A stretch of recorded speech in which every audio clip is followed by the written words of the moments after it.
അന്ന് അപ്പൻ എന്റെ കണ്ണുകളിൽ കണ്ട ആ നിയോഗം എന്താണെന്ന് എനിക്കിപ്പോൾ മനസ്സിലാവുന്നുണ്ട്. ഈ നാടിനു വേണ്ടി തിരഞ്ഞെടുക്കപ്പെട്ടവനാണ് ഞാൻ, ഇവിടെ കാവലായി നിൽക്കേണ്ടവൻ. ഞാൻ കൂടെയുള്ളപ്പോൾ അവരുടെ മുഖത്തെ പ്രതീക്ഷ എനിക്ക് കാണാം.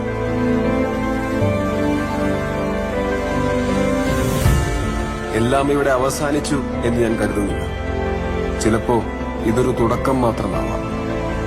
നശിപ്പിക്കാനും കൊന്നു തിന്നാനും ഇനിയും പല ശക്തികൾ വന്നേക്കാം. ആരൊക്കെ വന്നാലും നേരിടാൻ തയ്യാറായി ഞാൻ ഇവിടെ തന്നെ ഉണ്ടാവും, എന്റെ നാടിന്റെ രക്ഷകനായി, അവരുടെ സ്വന്തം